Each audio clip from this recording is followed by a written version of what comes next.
to transition this class into Shyamsundar Prabhu's book release.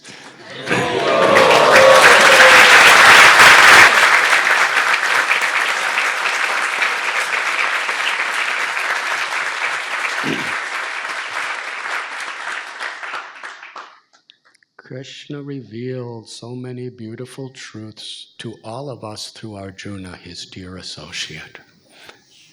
And then he revealed so many divine truths through Uddhava, his most dear associate.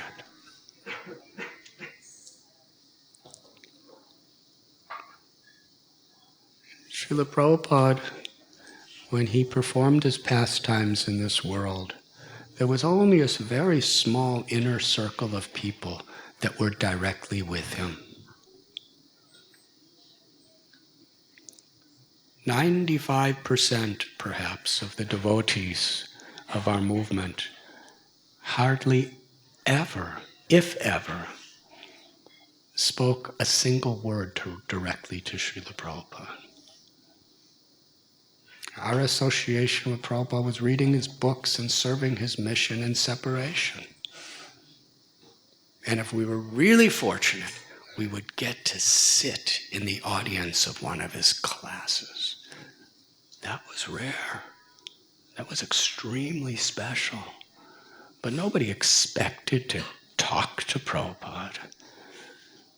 Even devotees, because Prabhupada was so busy, in the very beginning, Prabhupada spent a lot of time with everyone in San Francisco and 22nd Avenue in New York. But as the movement began to expand, it was not possible. Most people in our movement were even ordered, do not write a letter to Prabhupada. Because it takes so much of his time to answer letters, and he has thousands of followers. He wants to write books. He wants to spread Krishna consciousness all over the world. If you have any questions, you ask those people who are the senior devotees, the leaders. The leaders of our movement, we would follow what they said.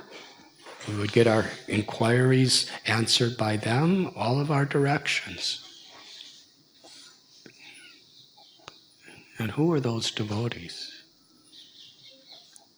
Yes, the vast majority of Prabhupada's disciples never spoke a word to Prabhupada, and Prabhupada never directly, physically spoke a word to them. But those people were as empowered and were in the presence of Prabhupada as much as those who were traveling with Prabhupada for years, because they were learning to be the servant of the servant of the servant. They were hearing from Prabhupada's books, they were hearing from Prabhupada's tapes, and they were hearing from those devotees who Prabhupada spoke to. Like we're hearing, like Hayagriva was hearing. So to actually witness Srila Prabhupada from the perspective of Prabhupada's intimate inner circle of followers is one of the most beautiful blessings in our life.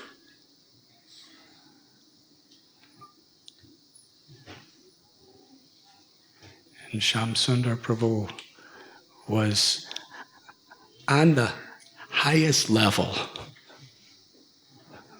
of association with Prabhupada, one of those intimate associates. 1966, he first heard about Srila Prabhupada. Yamuna Devi came back from New York. Mukunda Maharaj was writing to his best friend Shyamsundar. And in January of 1967, Shyamsundar was there at the airport in San Francisco to greet Srila Prabhupada. But he didn't just come to greet him like this. He had already organized this whole mantra rock dance before Prabhupada even came.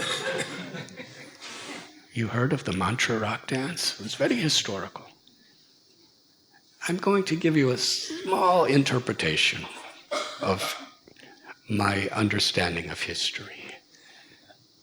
When Srila Prabhupada came to Butler, Pennsylvania, he was trying to understand the psychology and the way Americans think from Sally Agarwal.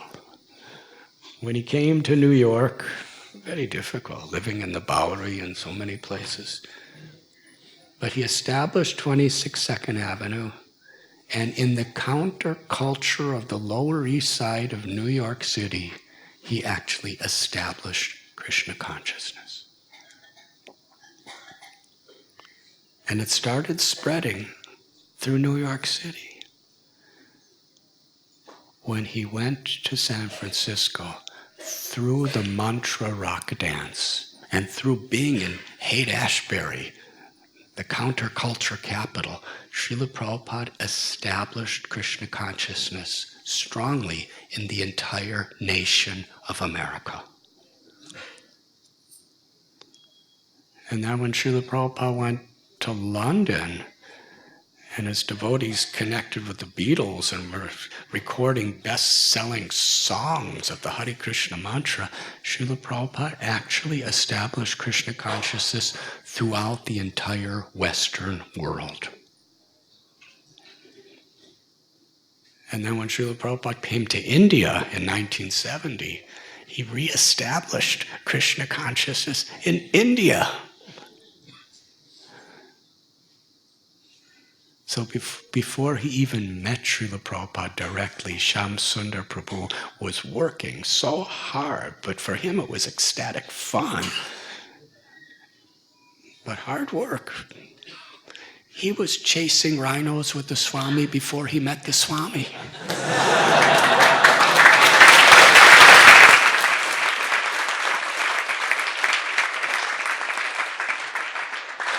He had the most famous rock and roll bands in America all ready to play a concert free to raise funds for Srila Prabhupada and set the stage for thousands of people to come to hear Srila Prabhupada directly speak.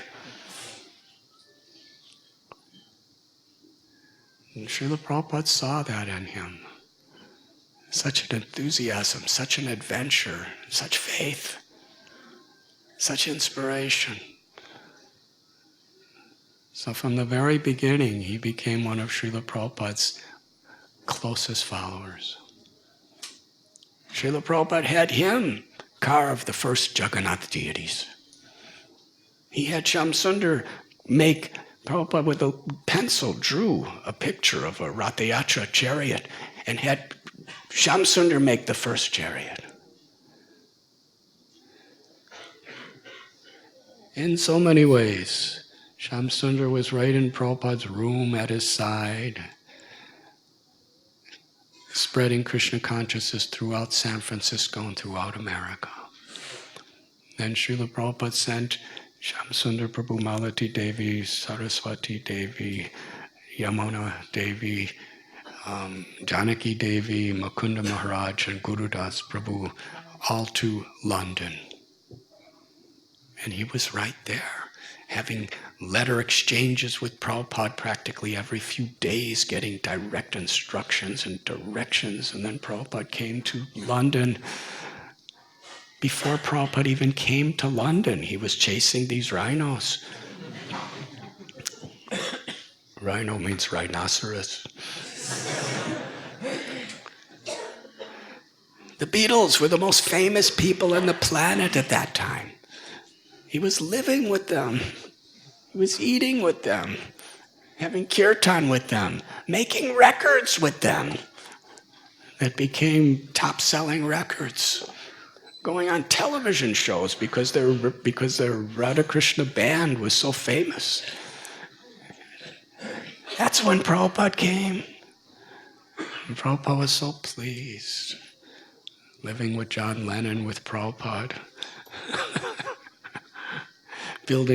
He was in charge of building the first temple in London for Prabhupada. And then when Prabhupada wanted to come to India, he called for Shyamsundar Prabhu, who was one of the main organizers for the Cross Maidan festival here in Mumbai, which was the single strongest thing to really shake the whole country of India to understand the Hare Krishna movement. What is this? It was that festival. Srila Prabhupada chose Shyamsundar to go to Russia with.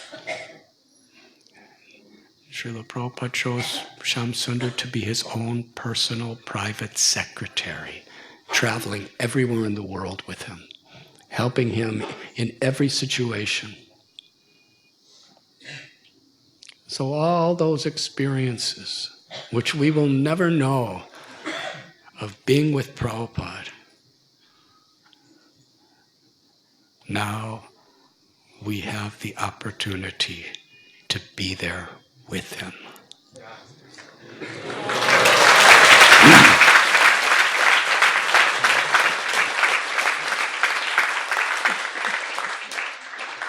When he was Srila Prabhupada's secretary, he used to write beautiful, poetic, devotional letters to our whole society of what's happening with Srila Prabhupada. And all over the world, there wasn't that many temples in those days. Everybody was waiting for Shyamsundar's letters to come. But somehow or other, they were just simple little letters. There was no emails or anything. I don't think anybody ever kept them because they just expected they'd be coming. Just a piece of paper. And I remember even in those days hearing Shyamsundar and Hayagriva were the best writers in all of ISKCON. But Shyamsundar Prabhu, he was keeping the whole movement up to date with the inner circle of what Prabhupada was doing. And now with this book, which he's been planning to write for about 40 years, he's written it. And he's prepared for 40 years to write this book. Through his prayers, through his reading other types of literatures to get his style, and through perhaps the most extensive research of what Srila Prabhupada did, who he was with, what he said, in every incident that he gives us in his book.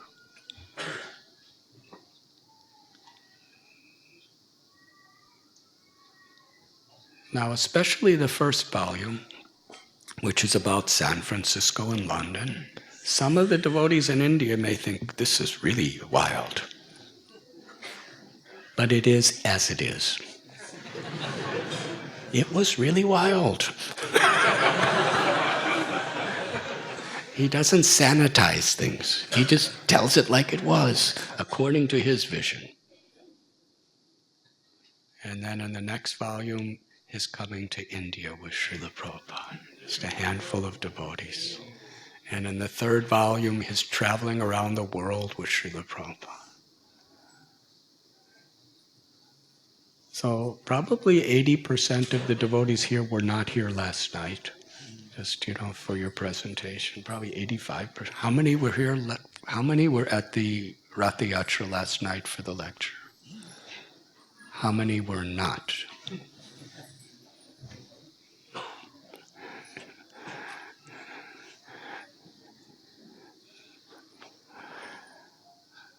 With these few words that I've spoken,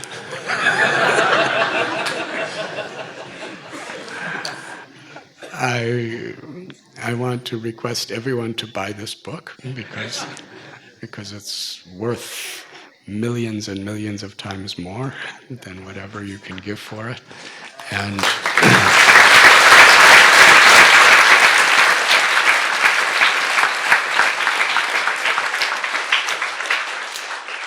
And bhakti is reciprocal. When we buy a book and read a book, we're actually reciprocating with the devotee who has who has given that book. When somebody's giving a class and we actually come and we stay awake and we listen, we're reciprocating with the love of that devotee. Nothing is just ritualistic or formalities. So now we are going to hear directly from His Grace, Shyamsundar Prabhu.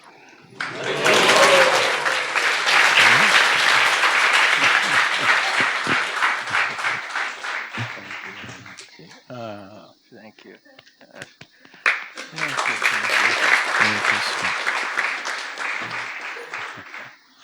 He's got another appointment somewhere. Oh, you stay here.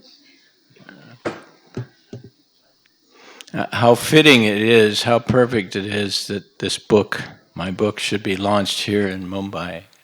Bombay, I'll never get used to the word Mumbai. It's always been Bombay for me. For two reasons. As I talked about last night, the one person, after Prabhupada of course, who's more responsible for this book appearing and happening, the one person most responsible for that is Radhanath Maharaj. Thank you so much.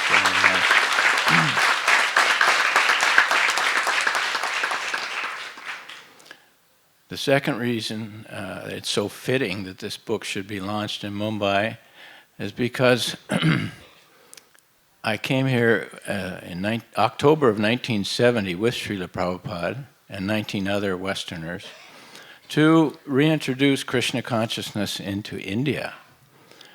We were Prabhupada's instruments, 20 of us. And there was kind of a competition. We came to Bombay first, and I loved this city. I knew that the Swami would be sending people out all over India to take charge in other places, but I wanted to stay here. He would ask me, Hare Krishna, he would ask me, well, where would you like to go? And I would say, over and over, let me stay in Bombay, please. So from October 1970 until June of 71, I was in charge here in Bombay. So this has always been the pearl in my oyster. So we're gathered here all together in this early January 2018. And it's nearly 51 years exactly since the day in San Francisco when Malati and I met, first laid our eyes upon Bhaktivedanta Swami's incredibly beautiful form, January 17th, 1967. And how wonderful it is to have survived this long to see the unfolding of Srila Prabhupada's dreams. I have no real qualification to speak to you about high philosophy or anything really. My only qualification perhaps to be with you today is that I was a witness, a close-up and intimate witness to Srila Prabhupada's historically unique appearance among us. I was the errant but capable child at his feet in San Francisco as he unfolded his plan and taught us the ropes. One of his troops in the pirate band. And then his point man raising havoc in far-off lands behind enemy lines. Then I was an officer and had troops of my own. And then most blessed of all, the secretary, the right-hand man to my spiritual master. For nearly 2 years, I ate, slept, worked, and played at the side of our master, never out of hearing from the tiny bell he rang to call me. And now, by Krishna's grace, I have survived to be the scribe, the chronicler, to tell the story of our master's deeds. Not just his deeds, but I've painted the strokes of his face, his ever-moving eyes, and the grace of his hands as they rise and fall, reject and beckon and guide us to the promised land. Over the past more than 4 years now, I've written 3 big volumes of a book called Chasing Rhinos with the Swami. This one.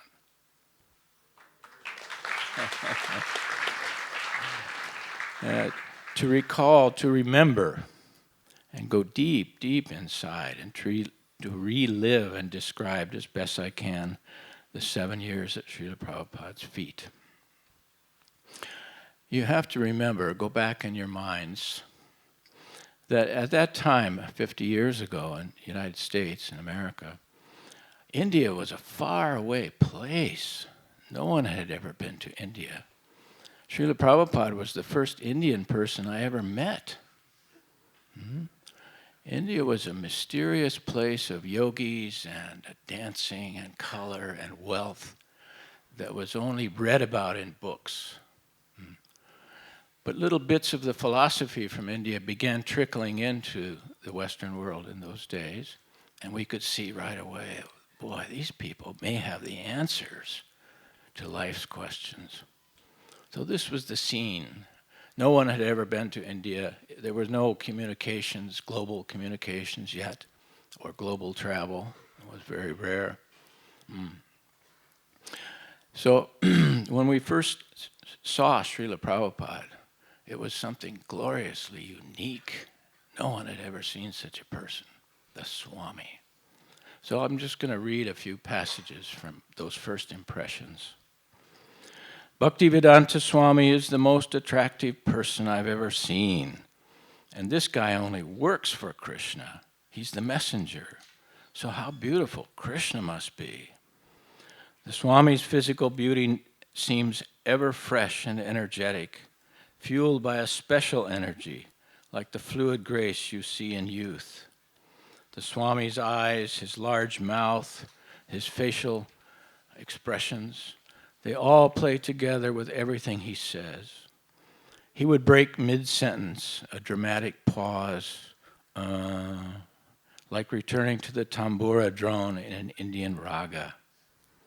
He seems to know everything, and I can't take my ears away. And we said, okay, Swamiji, you've convinced us that Krishna is God, and we are his tiny servants, bound to him in what you're calling devotional service. But now, what do we do? And this is the Swami's famous reply. We should always be enthusiastic to try for capturing the rhinoceros. That way, if we fail, everyone will say, never mind, nobody can catch a rhinoceros anyway. And if we succeed, then everyone will say, just see what a wonderful thing they have done. So more than anything else, I remember this, that Bhaktivedanta Swami instilled in his early students one overriding idea: to chase the rhino. Dare to pursue the biggest goals for Krishna. And this was the spirit and the subject and the object of all of our activities. Chasing the rhino became the hue and cry of the first generation of the Swami's starstruck disciples. He said 2 things. You become yourself Krishna conscious, and you spread Krishna consciousness. That's all. Moreover, you become Krishna conscious by spreading Krishna consciousness. Now this is the secret. You get 2 for the price of 1. Chase the rhino for Krishna, become Krishna conscious. Very simple. So in those early days, we had no models, no history, no maps, no books of instructions, no well-marked trails. We had only the Swami, his words, his personal example. How he had chased the rhino to America as an old man with no money, friends, and no plan, really, under Krishna's protection. We saw his photos standing with Indian heads of state. We saw copies of his letters to presidents and popes. He never minced words. Each day he said to us, what I am telling you will save humankind. You must help me change the world.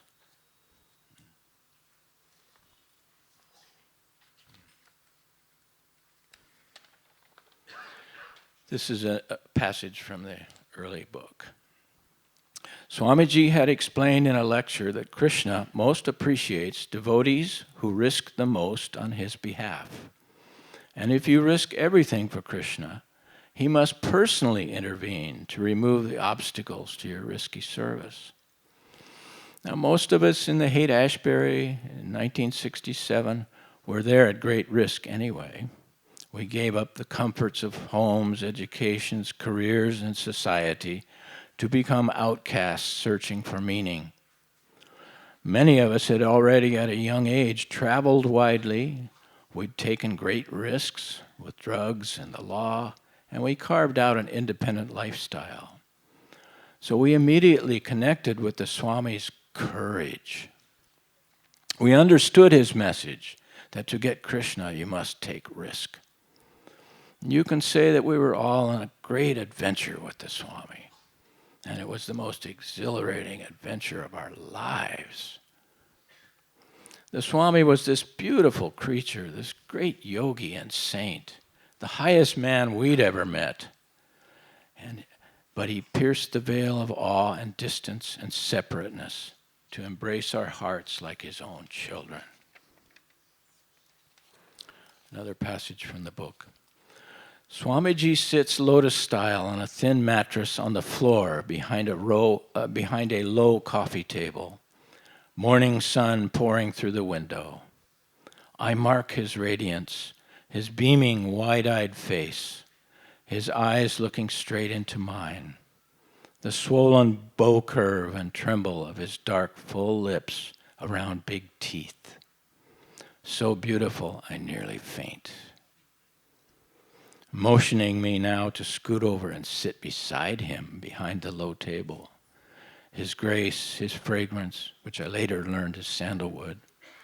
He slips his glasses from a little case and takes his pen from another case, and brushing my arm with his shoulder, the soft rustle of cotton and jolts of electricity shoot through my neck, and I am overwhelmed with well-being. Do you know bookkeeping? He asks me. So this was the Swami's management style. And chasing the rhinos is risky, high adventure. That's one thing, the theme of our activity. But the activity itself should be practical. Bhaktivedanta Swami harnessed what little practical talent or skills that we had and personally fit them into the larger task. He made you feel important, that your tiny service had huge consequences. And little by little, the Swami gave us someone to love, something to do, and something to hope for. The three ingredients, the three secrets to happiness and successful life. Another passage from the book. Right off, one of the things I liked best about the Swami, he made you laugh. He was always calm and content, sure. But more than that, he was jolly. Even discussing very serious subjects, there was often the play of a smile around his lips, a chuckle to make a point, chuckle by chuckle, building our inner glee. And then, suddenly, the guffaw, the quick delight. And when he's really surprised by the overtly absurd, a full rounded belly laugh trembles his body and tears stream from his tight squinted eyes. He told us, you will feel yourself transcendently joyful in spite of your present physical body. Just like if you eat, you'll know yourself that you are eating, you are feeling strength, you are getting enlightened. Similarly, if you take this process of Krishna consciousness, in spite of your present physical body, you'll know that you are having something transcendental. And that feeling will come with you. Krishna is always jolly. And if you join his society, you will also become jolly. Another passage. Whenever you came to the Swami's door, your heart was in your throat. This feeling never left me, even after 1,000 trips to that door. There was a heightened sense that something marvelous was about to occur, a tingling in the blood. You never knew what to expect, just that it would be a wonderful surprise, whatever happened. He'd be sitting behind his little table or in his rocker clicking his beads, dressed in saffron, maybe with a white sweater, sunlight through the south-facing window shining on his freshly oiled head, and his face a radiant gold, emerging from some deep bliss. And he would welcome you, no matter what hour of day or night. In early 1967, with the San Francisco temple, the Swami now had 2 temples in the world. By 1970, just 3 years later, there were nearly 50 temples of Krishna consciousness around the globe.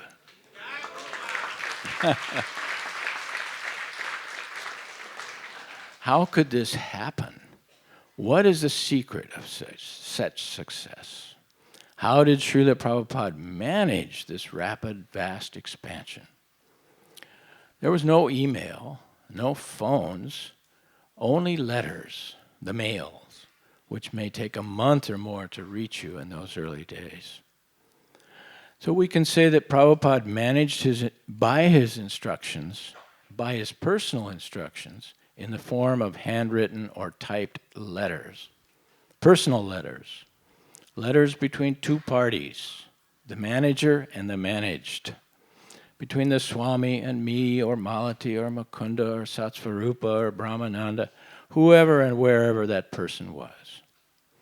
Detailed letters, everything you needed to know, not only to grow in Krishna consciousness, but also to manage your local affairs.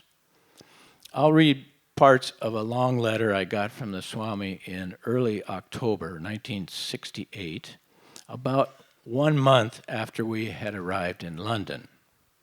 Just to give you an idea of how our great general managed things in great detail. My dear Shyamsundar, please accept my blessings. This is early October 1968. Since I received your letter dated September 26th, that was like 2 weeks before, I have not heard anything from you. So I'm very much anxious to know about the London affairs. You will be glad to know that Shivananda has already opened our ISKCON Radhakrishna temple in Berlin. The copy of the letter which I am sending just now to him is also enclosed herewith. Please find. I do not know why there is so much difficulty in finding out a house to rent. In other words, Prabhupada instilled the spirit of transcendental competition between the God brothers and God sisters. Well, so-and-so is doing this. Why aren't you? Spurring us on to greater efforts. This was Prabhupada's management style. Regarding the money, $1,655, dispatched from Canada, I am very glad to learn that you have traced out the money and it is now safely lodged in your external sterling account. In my last letter, I asked you to deposit the money in my account in London, expecting that I may be called to visit London, but I can guess that immediately there is no such prospect of my going to London. Therefore, I am asking you to transfer the money to New York for being deposited in my account number 042160131 with the First National City Bank, Grand Street Branch, Grand Street at Bowery, New York, 13, New York. I immediately require about $10,000 for paying bills of Dai Nippon in Tokyo and Macmillan in New York. So a good example of Prabhupada's practical money management. He knew where he had about 20 bank accounts And he knew where every penny was in every account. He kept all the little checkbooks and account books in his little white purse. No one ever knew how much money Prabhupada had, but he knew. He knew right to the penny.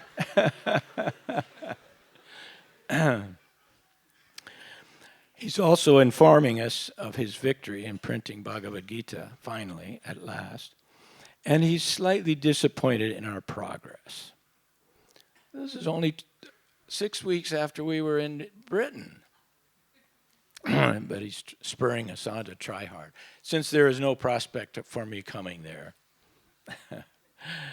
Here in L.A., the Kirtan party headed by Tamal Krishna and others are doing very nicely. They are selling Back to Godhead, sometimes more than 100 copies, minimum 50 copies, and collecting donations $30 to $50 every day. So are you getting some collection by holding kirtan in different places? There must be some source of income, otherwise how you can maintain yourself there. And we were barely surviving. We had no money. More transcendental competition, stirring us to try harder. Others are victorious. Why aren't you? I am also trying to get one secretarial office in the Church Center of the United Nations with a view to confer with the heads of the United Nations, both political and ecclesiastical, to propagate our Krishna consciousness. So he's busy chasing rhinos. What are you guys doing? I have sent some drawings to Jamuna Devi for the certificates, and I hope she is taking proper care. I understand Malati is having some rheumatic condition, and it is causing pain and numbness. The best thing is to take hot baths and massage with camphor oil. And if it is too much painful, use Sloan's liniment. The best thing is to consult with some expert physician. The Ayurvedic medicine, which I could recommend, is probably not available in London, but if there is any Ayurvedic shop, let me know, and I shall recommend some medicine. The best thing is to chant Hare Krishna loudly.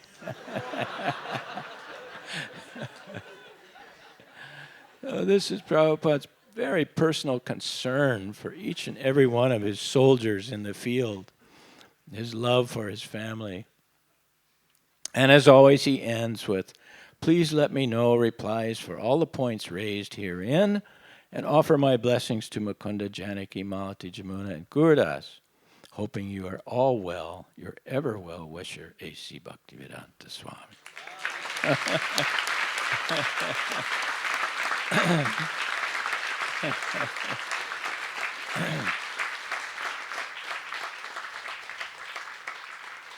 So this managing Srila Prabhupada's explosive expansion was the hardest work we'd ever done, before or since.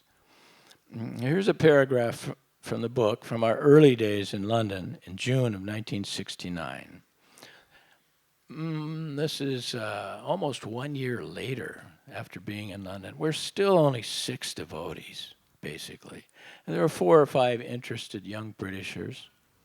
But we're all living in scattered suburbs, distant suburbs around London. And Prabhupada wanted us to have a Ratha-Yatra. So I'm building this huge Rath car in my backyard in a distant suburb of London, almost single-handedly. We had just rented a 5-story building in downtown London, which had to be completely demolished and rebuilt inside, major remodeling. So here's a quote from the book. So my schedule went like this.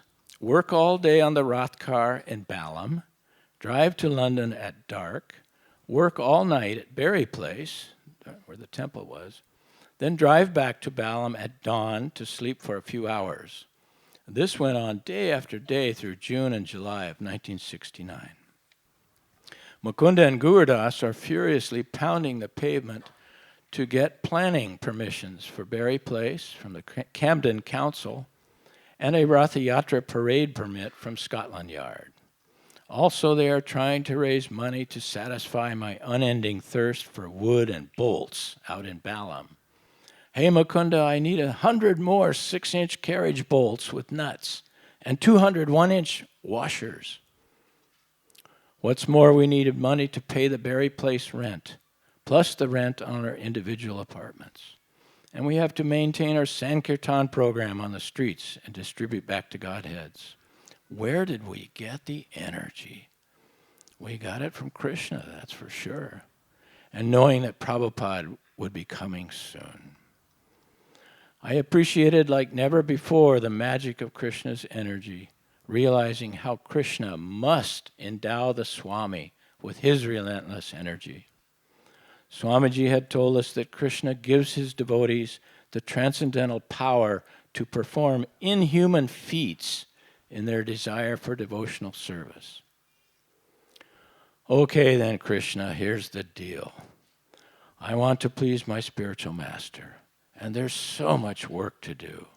So you may help me or not help me, but without your help, I will surely fail, and Srila Prabhupada will not be happy. I just this last month came through London for the first time in several years. I spent 3 weeks in the UK in November. And as I traveled around the country, I was overwhelmed by how big Krishna consciousness has become in the UK. I can see now, too, from this perspective, how this is all largely due to the Indian community in UK. The Indian community has now merged with the British devotees to create a spectacular Krishna conscious presence in Great Britain. But you have to remember back, when we first arrived in 1968 in UK, the Indian community was quite small compared to today. And many, if not most of the Indians living in London in those days were recent refugees from Africa. Some of these nations were having terrific political problems like Kenya, Uganda, Tanzania, Zimbabwe. And many Indian people in those countries left to go to live in England. And they were living closely and together, but in distant suburban neighborhoods of London. They weren't culturally or spiritually organized yet. And there were a couple of small temples, Hindu temples in homes, but far away from downtown London. So when these Indian people did meet us, they weren't sure about us. We were kind of pushy. We were on fire. We were dreaming these huge dreams. And what was this all about? What were we all about? This is not the way Hindus act. So they were rightly skeptical in general. We started making some friends among the Indian community, and they became more and more convinced by us as we had dinners in their homes and we told them about Bhaktivedanta Swami. But for the most part, we struggled on without much assistance from the Indian community. Now, yesterday we celebrated this Ratha-Yatra festival at Shivaji Park. And who knows, maybe it was the 1000th ISKCON Ratha-Yatra since that first Ratha-Yatra in San Francisco, which you can read about in the book. But our first Ratha-Yatra in London in the summer of 1969 was one of the most memorable in history for the very fact that it failed. We built this huge Rath car, much higher than this room even. The biggest Rath car ever built, I think it was. And I built it almost single-handedly. We had some boys coming to help after school and so on, but for the most part, I built this thing myself. And we had no money, so I had to take shortcuts, like use only one bolt where there should be 2 bolts. And we were 15 miles from down where the parade was supposed to be at Hyde Park. So on the morning of Ratha-Yatra,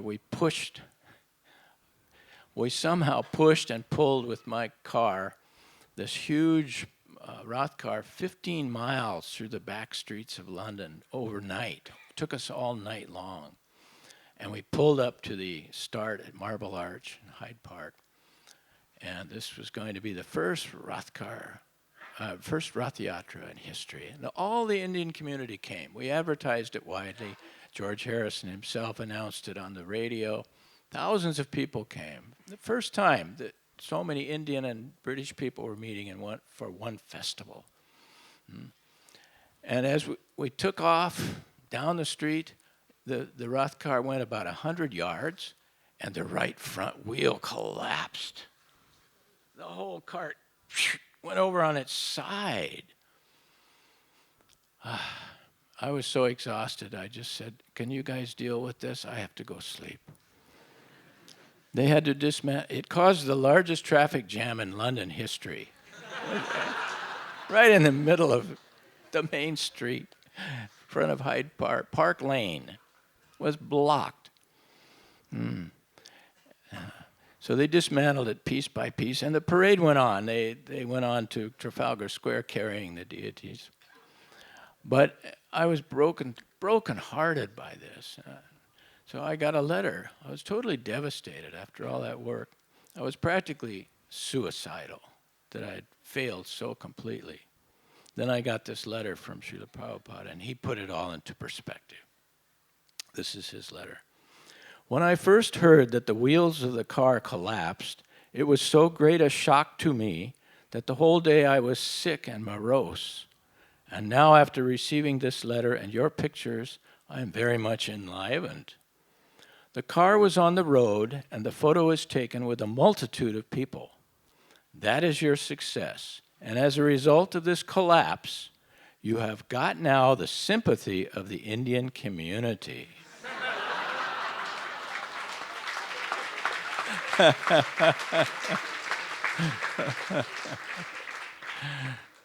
As well as all the people of London. I think we may take it as Krishna's grace that the difficulty took place at the very beginning of the procession and not later on when the Ratha was in a more populated area. So do not feel discouraged at all. By Krishna's plan, everything will come out for the best. This is Srila Prabhupada.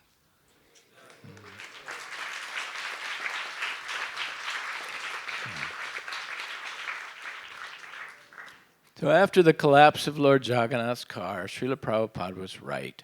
The London Indian community woke up, and they saw that we were for real.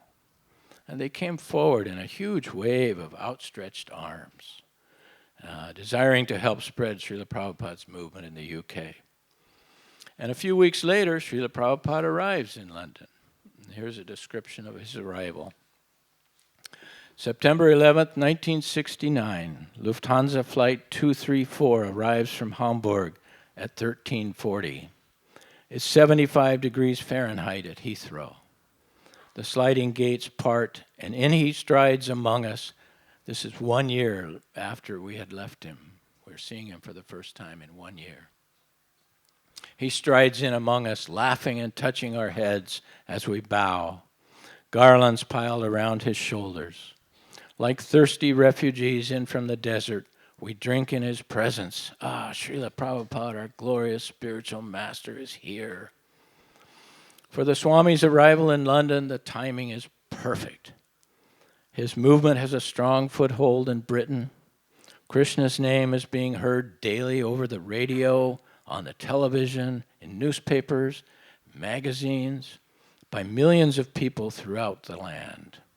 Swamiji's landing in the UK to greet his old disciples and meet his many new ones, and to deliver what I considered his most powerful interview yet to the world press. And then be whisked off in a Rolls Royce with a liveried driver to one of the poshest mansions in England, the guest of one of the most famous people in the world. Prabhupada's 5-story temple in the heart of London is under lavish construction, and money is flowing in.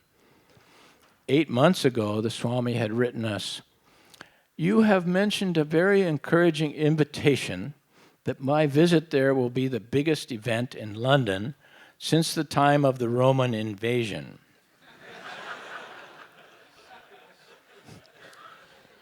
Actually, this will be so. This time there is no question of invasion, but this time if England is prepared, they will receive something sublime which they cannot produce in their country, neither in Manchester, Glasgow, nor Edinburgh. So our dreams of that big event were realized that day as Prabhupada arrived in Great Britain like a king. And a few days after Srila Prabhupada arrives, the London Indian community meets A.C. Bhaktivedanta Swami Prabhupada for the first time in a public meeting at Camden Town Hall. And the rest is history. And this is another quote from the book. Many of the Indian families we had met over the past year were there at Camden Town Hall that night, getting their first glimpse of Srila Prabhupada. As usual, he knocked them out. And now they began to understand the disciplined fervor of this general's London army. He was the real thing. We sincerely loved these people from India, but found that many Hindus had fixed ideas about their religion and considered Krishna to be just one god among many. Now, after hearing Prabhupada and seeing him so regal, so self-assured, so authentic and powerful, we sensed an awakening among them that they should take his movement seriously and maybe change their own beliefs. So along with the adventures and the fun and the laughter, the utter jolliness of working for Srila Prabhupada in this way, we got to experience and see firsthand the magic of Krishna consciousness, Krishna's magic. We saw $100 bills falling from the sky on Ashbury Street in San Francisco. What about the man waiting in the queue in a bank in downtown London who knows me from San Francisco and just happens to be a real estate agent who has a 6-story empty building a few paces off Oxford Street and a block from the British Museum and for a very cheap rent? Or the bolt of lightning that convinced George to print the Krishna book? Or the appearance of 4-foot marble Radha and Krishna deities 2 days before their installation. Do you know that story? How the deities appeared in London? This is magic. I'll just tell it briefly. We had been working probably 8 months, something like 8 months, to build this fabulous temple in downtown London, right in the center of London, block from the British Museum, 100 feet from Oxford Street. We worked so hard to build this thing. Every square inch of the interior, 4 walls and the ceiling were covered with wood, minutely carved and fitted wood. It was a huge endeavor, beautiful place, but it took a lot of work. We built the temple for Krishna, Radha and Krishna to appear, and then Prabhupada came in August, late August, 1969, and the temple wasn't ready. There were no deities, so he just stayed, and each day we worked and worked and worked. Finally, he told us about November. He said, "Look, I can't stay here forever while you guys build this temple. I'm leaving on December 15th, and that's final." This was like 2 or 3 weeks before we had to have the temple finished, and there had to be deities on the temple. Now, the last thing you build in the temple is the altar. So I was building the altar and the background behind all the deities. I wasn't that concerned about deities. I mean, that's someone else's problem to find the deities. But the altar was so magnificent. George spent thousands of pounds to buy us this wonderful marble, very expensive and elaborate altar, and the time was ticking down.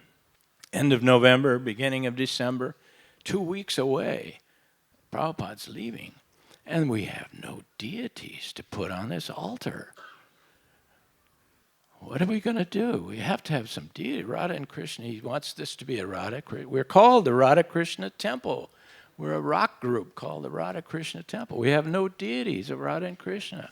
We had some little tiny ones, but they're not going to look right up on that huge altar. So I said, look, I'm building this thing. You guys worry about getting the deities. So from day to day, we didn't know. I mean, December 6th, 5th, 6th, 7th, every day passed by. Prabhupada was writing to his godbrothers in India, please send deities by air cargo. We will pay. We sent teams out all over London looking for deities. There wasn't such a thing in London in those days. Even you couldn't find Indian grocery shops yet.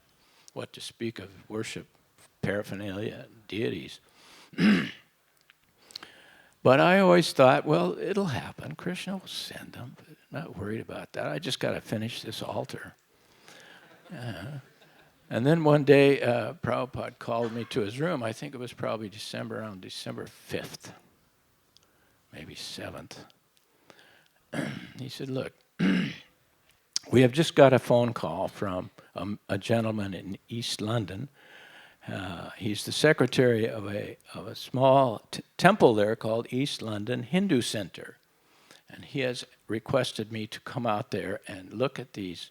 They have just received deities from Jaipur, large marble deities.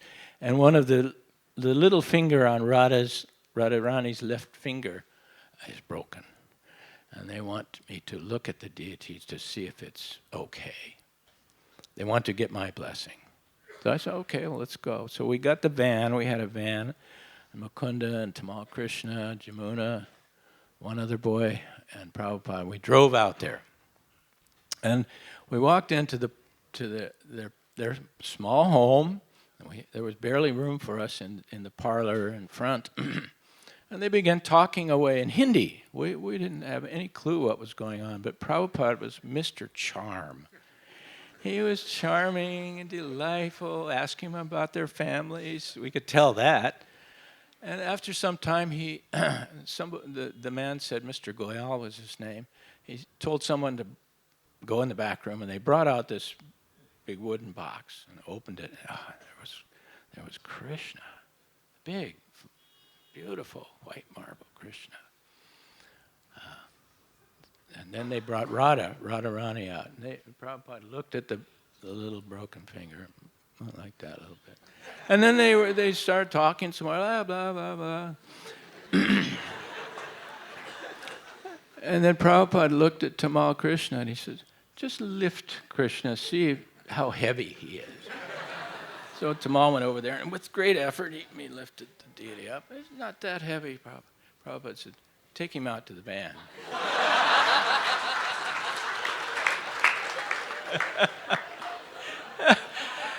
And before these guys could even react, he said, Shyamsundar, you and Mukunda take Radharani out. So we took them out to the van, and I turned around, and Prabhupada was walking out the door. He got in the van, and we started driving away.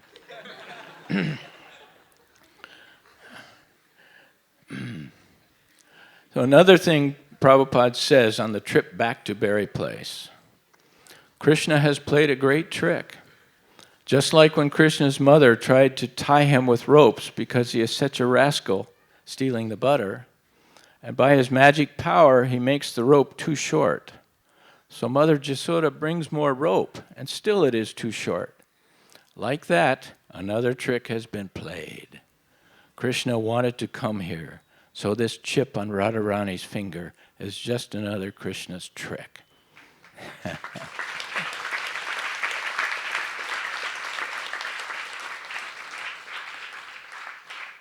And we have captured Radha and Krishna.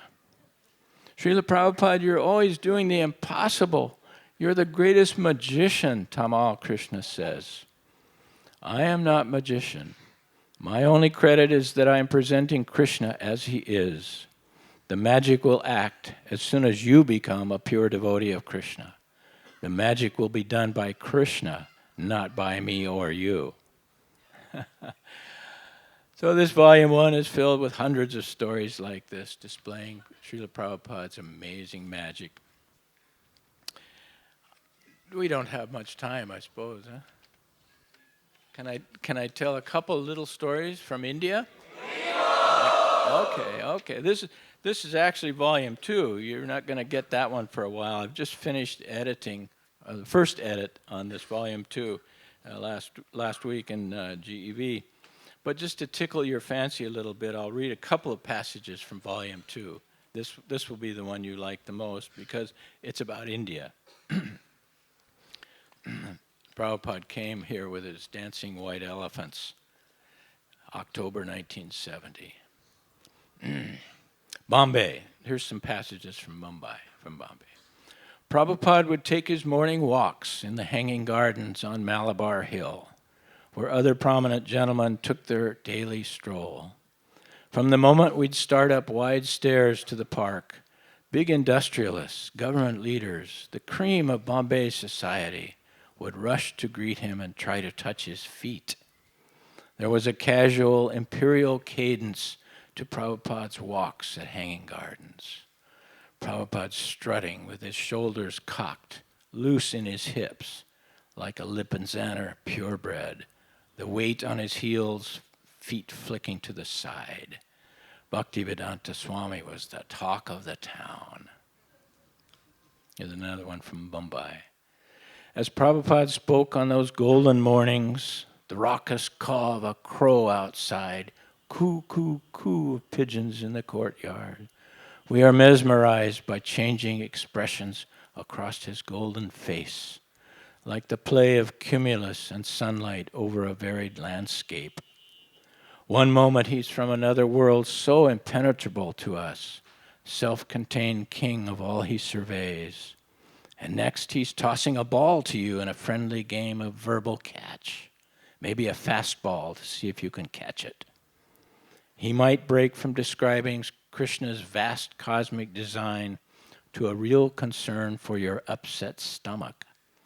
Just try a little bicarbonate of soda, 1 spoonful in water. One little last one, Mumbai. Prabhupada's energy and vitality seemed to get stronger and stronger with each day in India. He was constantly talking to people. People would come. We never saw him sleep. He would take only a little food. He would encourage us to eat huge amounts, but he took only a little. We were so excited, full of expectation of great things ahead. Of course, there were down periods when we all felt like, this is too difficult, living like this. I just want to go back where there are dishwashing machines and hot water. But living this close to Prabhupada just made everything so easy and so light. The whole thing was painless because it was so much fun. We didn't have anything. Sure, sometimes we were chauffeured in limousines and we ate huge banquets, but next day we'd be packed like sardines in a garlic-breathed train, eating a handful of chickpeas. The jolly mood snared us deeper and deeper into Prabhupada's tender net. We could also see the joy that he himself experienced while sporting in this world. We would go to some meeting, and he would be very grave and stern, maybe chastising his own countrymen for allowing Krishna consciousness to fade in the world. And then we'd return to our quarters and sit down there with Prabhupada. And he would recall something funny that happened at the program and break into uproarious laughter. So anyway, I've taken you through a little tour, through about 1,500 pages. Just a few highlights. This huge basket of jewels called Chasing Rhinos with the Swami. And I guess if there's one paragraph in everything I've written that sort of sums up the whole thing, it's this. His little bell tinkling even in sleep has become my wake-up call to happiness, transcending all other previous meanings of happiness. I cannot see enough of Prabhupada. The physical beauty of his face, especially his face, captures my eyes from morning till night, and I feast on his endless allure. He trusts me. He depends on me. How can I possibly deserve such mercy? He is in my care, I thought. forcing me to rise beyond all other considerations. I'm his audience, in a way. He seems to be energized by my laugh. He tries things out. He floats ideas. I'm his sounding board, his straight man. What do you think, Shyamsundar? He catches my glance from across the stage, raises an eyebrow like, how am I doing? His smile and his laugh, especially his laugh, are all that I live for. So for the past 4 years, Srila Prabhupada has lived with me in this way, deeply, right here. I thought it was going to take about 6 weeks to write down all of these memories. I thought, man, I don't have much. I can't remember much. That's 50 years ago. And I wrote for 3 years, every day, sitting down from every morning. Sometimes I would look up out my window. It would be dark. And I would look down. I'm still in my pajamas from the night before. A lot of Prabhupada has always told us that Krishna is the memory. Krishna says, I am memory. Everything came back somehow or other.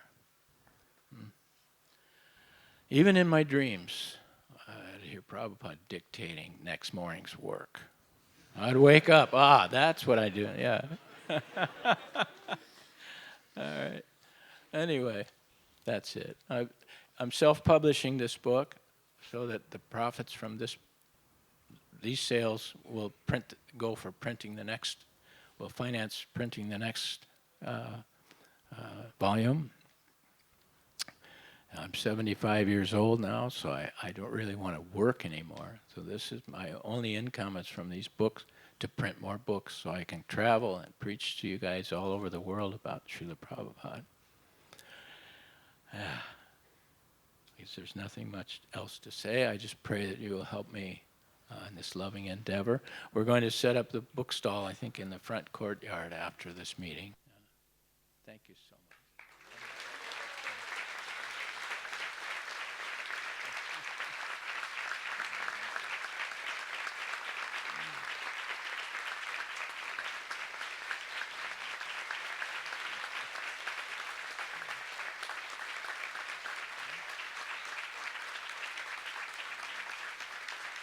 Thank you so much.